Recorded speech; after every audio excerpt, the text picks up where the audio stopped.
Hey everybody, Mr. mredrollo here and welcome to the Push 2 for Traktor 2 install and run through video. This is a video that goes out to all the DJs who are looking to use their Push 2 controller with Traktor 2. For anyone who hasn't downloaded my custom mapping yet, please head over to mredrollo.com/shop and you can find the link there.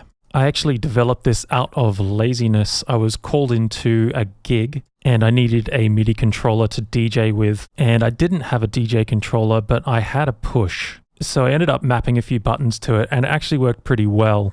But since then I've gone back and refined it and added a little bit more functionality. And I think this utilizes the best functions of Traktor. It doesn't cover everything, but it does cover the essential tools to get you through a gig. Now for this you will need a Push 2 and some sort of an interface/mixer. Here I'm using the Kontrol Z1, a very robust and reliable DJ mixer/audio interface, but you could use something like the Pioneer DJM 900, which you'll find in most clubs these days. I've actually been using this exact setup for many gigs over the past year. And I found this to be a really nice, easy, compact setup, especially for your more low-key lounge and bar gigs, for when you don't want to have to bring a really large controller, or perhaps the venue doesn't even have a controller. So let's dive right in. First things first, we want to make sure that our Push 2 is plugged in and turned on, plugged in via the power cable and the USB cable to your computer. And then we want to fire up Traktor on our laptop or desktop computer. And we want to navigate up to Traktor Preferences. Once Traktor Preferences are open, head down to the import icon and click on that. This is where we're going to import the TSI file, which is found inside this folder. So the Mr. mredrollo Push 2 for Traktor 2 folder. Inside we have a README document with all this information. I suggest you read it. We also have a layout JPEG, which shows all the different mappings that we have here on the Push. And then we have the TSI file, and we're just going to open that, make sure that the controller mappings is ticked, and then click OK. Instantly we can see that the Push has changed. We've got all these purdy colors here. There's a couple more things we need to do. In the controller manager under the device, we do need to make sure the Mr. mredrollo Push 2 for Traktor 2 generic MIDI is selected, and that under the imports and outports we have either the Ableton Push 2 user or live port selected. Once we've done those couple of steps, we can now close Traktor's preferences. And you're all set now to DJ with the Push 2. And as I said before, there is a JPEG included in this download, which itemizes each individual mapping on the Push. And let's go through these one by one now. Firstly, let's start up the top here at the browser. Here we can browse through different playlists within Traktor. Now, I don't actually have any music in here that I DJ with, as this is my music production computer. However, let's just go into the demo tracks here and we can hit select on the Push, and this opens up our playlist folders. And we've got some demo tracks here. I'm sure they're fantastic from Loop Masters. Hopefully I don't get copyright infringement, but we're going to use them anyway. And we can load this track up into Deck A. Just using the page buttons down the bottom here, this is load Deck A and load Deck B. Let's load another track in here. Let's go down to this House 2 and load this into Deck B. So these first two controls are browse playlists and browse tracks.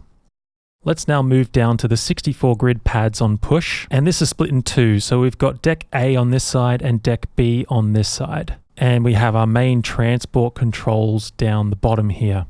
Controls like play, pause, and cue, and jump to start. These are the buttons you're going to be using most of the time. So first up here we have play, pause. And let's pause that. We also have cue.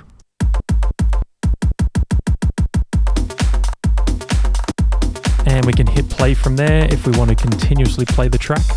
And back to cue. Then we have jump to start. This is really handy. Say we're in this situation and we were previewing this track in our headphones and we needed to get back to the start. We can use this guy here. I use it all the time. And on the side here we have sync. Whether or not you choose to use it is completely up to you. For me personally, in this setup, I tend to use sync quite a lot. Okay, up from that we have our loop section. So this is loop increase and loop decrease. So this allows us to change the length of our loops and jump seamlessly between them. We can activate and deactivate our loop here. So let's just get this track going again. We can deactivate this loop. And let's set a shorter loop. Loop on and loop off. And next to that we have our flux mode, which allows us to set temporary loops but still maintain our playhead position. So let's get that track going again and I'll demonstrate. Flux mode on.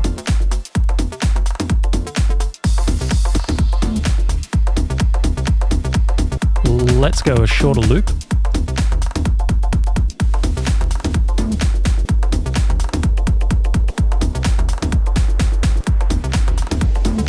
Okay, above that we have our hot cues, hot cue 1, 2, 3, and 4.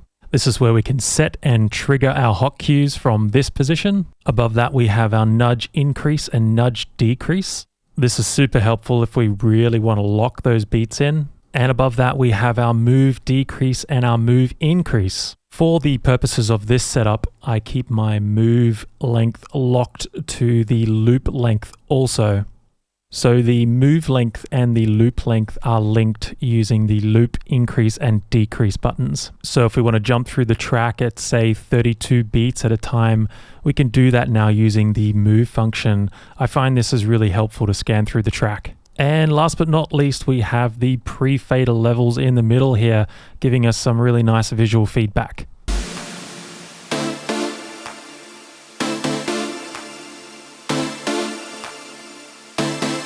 This is a nice dynamic visualization of the tracks being played at any one time. It also looks pretty cool and it generally turns a few heads. So we have the same thing happening over on this side. We have play pause, we have cue, we have jump to start and sync. We have our loop length, we have loop in and out, and we have flux mode. We have our hot cues, we have nudge, we have move, and we also have the visual feedback as well.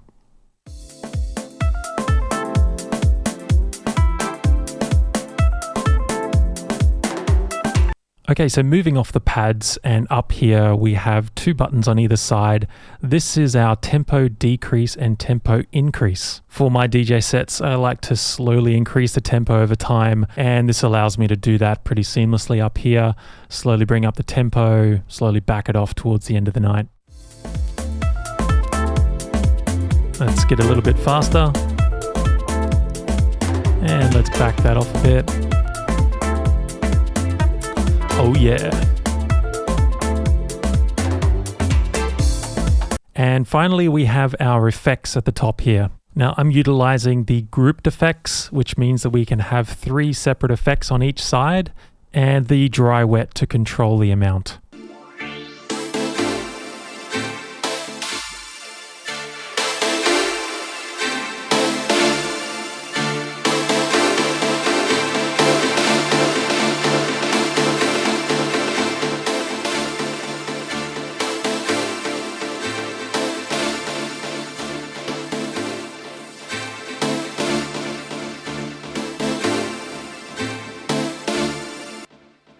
Alright, so that completes the install and run through of Push 2 for Traktor 2.